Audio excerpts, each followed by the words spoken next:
Bem, na última aula de Direito Previdenciário, um aluno me perguntou se haveria, né, como identificar uma legitimidade política e ética para essa reforma da Previdência. E estou partindo aqui da concepção de ética como uma forma de convivialidade, baseada em princípios de respeito, de cuidado nas relações entre os homens e nas relações dos homens com a natureza. A ética que eu estou tratando aqui no sentido grego de morada, ou seja, como uma prática que harmoniza o cuidado de todos, que incentiva uma postura de corresponsabilidade, uma ética de alta intensidade que não compactua com o abandono, o desprezo, a irresponsabilidade. Então, uma ética que não compactua com uma política de inversão que cuida dos de cima e expolia e abandona os de baixo. Bom, quero dizer que a reforma da Previdência, em sua substância, é um processo de desumanização. É uma prova de que chegamos a uma brutal degradação ao assumirmos a possibilidade do descarte humano, de descartarmos os vulneráveis, num ato de covardia tremenda e de barbárie. A tentativa de argumentar a plausibilidade da reforma é um ato já de erosibilidade ética. Há no cerne da proposta a mentira como fundamento primeiro e a conduta cínica de quem escancaradamente admite a possibilidade de vilipendiar direitos sociais e que se apresenta ainda assim como guardião messiânico e salvacionista dos interesses da nação. Observe que não há como se falar numa ética de uma proposta cujo parecer inicial chegou à Câmara e o deputado Alceu Moreira deu um parecer em menos de 24 horas dele protocolado. Então nunca se viu tanta agilidade em se proferir um parecer. O parecerista não teve sequer a serenidade de ouvir os segmentos da sociedade sobre um tema que vai afetar profundamente a vida de toda a nação. Então, toda a discussão ética está estilhaçada nessa reforma que foi colocada a fórceps para a população e que está baseada em mentira, em contradição e em incoerência. A começar pelos seus números. Né? Até o governo federal não se interessou em mostrar ainda como ele construiu, né, esse déficit de forma artificiosa. Outra mentira vem, por exemplo, na conta da Previdência dos militares, uma verdadeira caixa preta. O Ministério da Fazenda diz que o rombo da Previdência dos militares é de 34 bilhões, o ministro da Defesa fala em 13 bilhões, o TCU, em 2015, concedeu um prazo de 180 dias para o governo esclarecer essas contas que nunca foram esclarecidas, terminou o prazo, recentemente até uma portaria interministerial do Ministério da Fazenda e da Casa Civil criou uma comissão para em 120 dias dizer quais são as contas da Previdência dos militares. Bom, o que se sabe é que essa reforma ela vem de forma antiética, desonorando o bolso dos ricos e continua a cobrar as dívidas estratosféricas, ou seja, a não pautar uma justiça tributária progressiva e, por outro lado, a jogar a responsabilidade sobre os assalariados e sobre os de baixo. É antiético você usar falsos argumentos, por exemplo, comparar situações não comparáveis, comparar a questão da Previdência do Brasil com os países da OCDE. Os países da OCDE geralmente têm renda mínima de inserção. Por exemplo, Bélgica, Alemanha e Áustria não têm limite de idade para se obter a renda mínima de inserção. No Brasil, o BPC só é otorgado a quem tem 65 anos ou a pessoa com deficiência de longa duração. Em 2015, por exemplo, o governo desembolsou aproximadamente 40 bilhões para pagamento do BPC, para atender 4,4 milhões. Em 2016 foram 46,5 bilhões, conforme dados da própria Previdência Social. E os critérios de concessão eles são tão rígidos que há um alto grau de judicialização. Em 2015 já era uma quantia enorme, quase metade dos beneficiários somente obtiveram um benefício de prestação continuada após a terminação judicial. Então, parte considerável da judicialização é a decorrência dessa dificuldade de se cumprir o requisito de renda per capita familiar inferior a um quarto do salário mínimo. Então, não há como você falar de benefícios sociais querendo comparar o Brasil aos países da OCDE. Então, por exemplo, o Brasil, o benefício ele só é otorgado a quem tem 65 anos, a pessoa com deficiência de longa duração. Não é assim nos países da OCDE. de certo modo, a propaganda do governo ela estigmatiza, ela discrimina, ela humilha os pobres. O governo considera que as pessoas que procuram o BPC são aquelas que não querem contribuir para a Previdência e preferem abraçar a miséria para fazer jus ao BPC. Esse raciocínio não é apenas tosco e mentiroso, ele é sobretudo perverso. Isso é partir do pressuposto de que os candidatos a beneficiário do BPC são pessoas torpes que querem apenas mamar nas tetas do governo. E mais ilógico ainda é você achar que alguém vai relegar um emprego com carteira assinada, com renda certa, com contribuição previdenciária certa, que lhe garanta o benefício sem maiores burocracias no futuro, para depois, no futuro, ter que fazer comprovação de miserabilidade, submeter a exaustivas entrevistas, avaliações sociais, etc. Bom, outro indício forte da brutal degenerescência ética está nessa propaganda intimidatória, ácida e densa que o governo faz em prol da reforma da Previdência. O PMDB recentemente fez uma propaganda dizendo: se a reforma da Previdência não sair, tchau Bolsa Família, adeus fiéis, acabaram-se os programas sociais. Esse tipo de mensagem protagoniza de forma repulsiva o que há de pior na degradação da democracia, que é a humilhação aos mais fracos, a chantagem aos que hesitam e a violência aos que contestam e resistem. Então, a reforma da Previdência padece sim de requisitos éticos. Falta ao governo confiança, credibilidade, a estima da população. E principalmente porque os principais mentores dessa PEC, a exemplo do líder do governo no Senado, parlamentar Romero Jucá, são parlamentares que estão envolvidos diretamente em processos de denúncia de corrupção, como acontece com a Odebrecht, que em delação já confirmou que grande parte daquilo que foi dado em bagatela de propinas aos parlamentares foi em troca de medidas que desoneram as empresas em relação às contribuições sociais.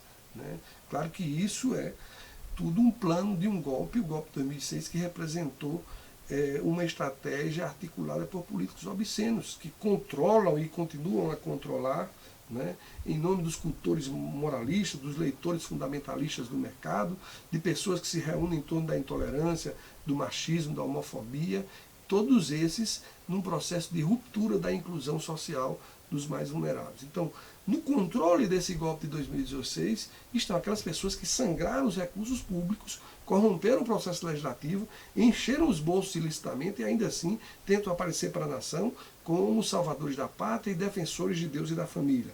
E por trás desse discurso de salvação, não há como esconder a ilegitimidade desse grupo político.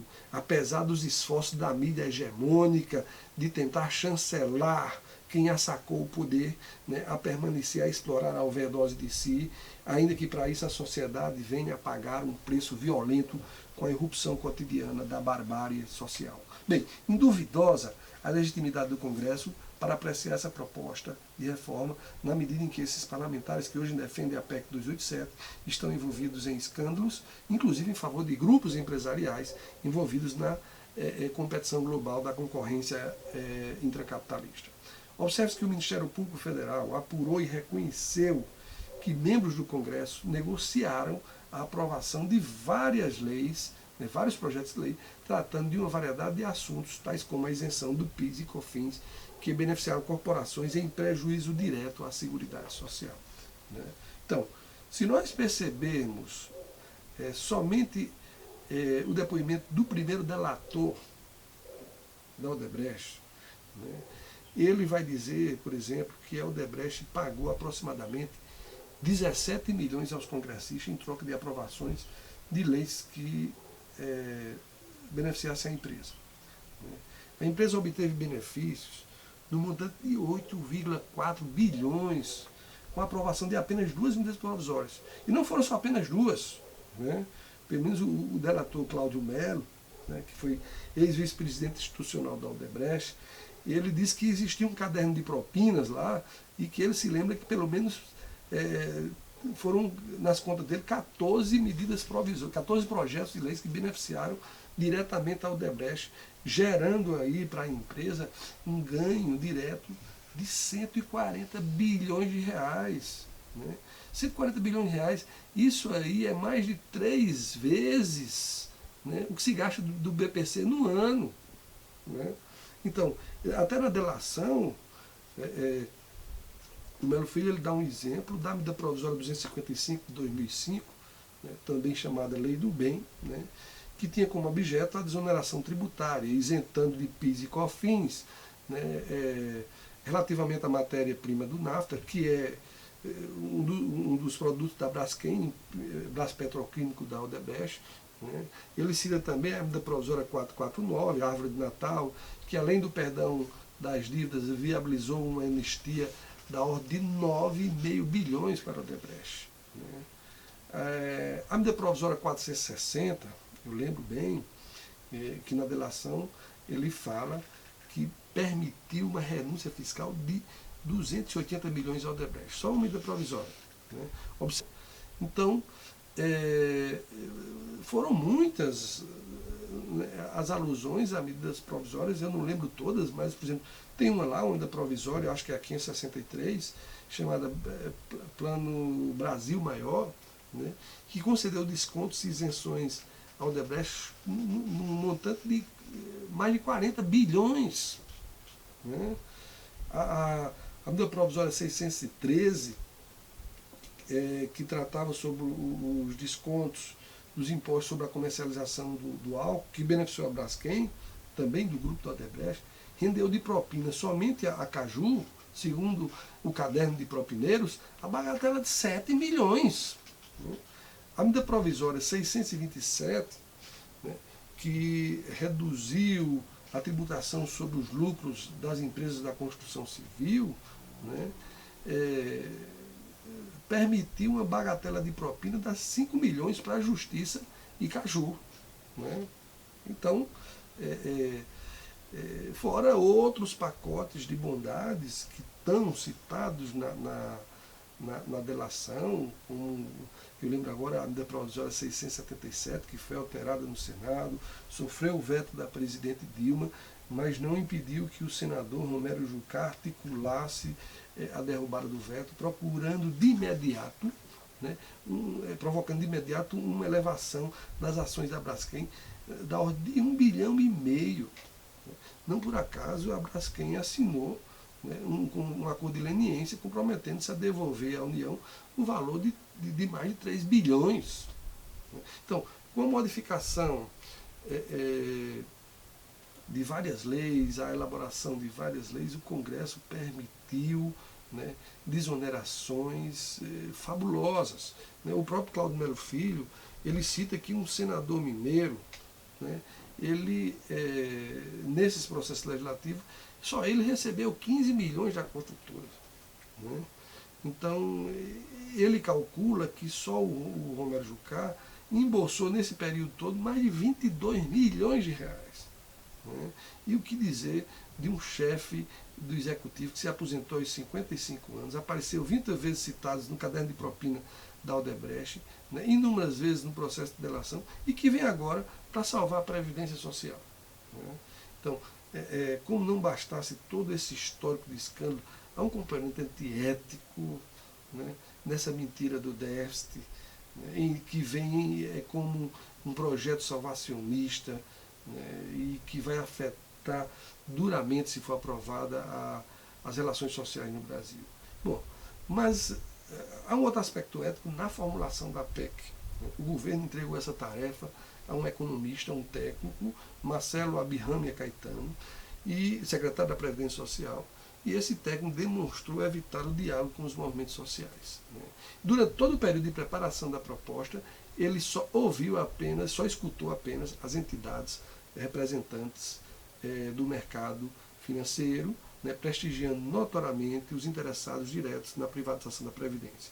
De acordo com a agenda do secretário, que está na internet, disponível no site da Previdência, foram prestigiados os interlocutores do mercado de investimento, dentre os quais aqueles que representam instituições financeiras, tais como Banco JP Morgan, Banco Bradesco Previdência, Banco Santander, BBM, Fundo Monetário Internacional, CNI, Fiesp, diversas instituições financeiras do ramo de seguro e até fundos de investimentos norte-americanos como o PINCO e o Gap Asset Management.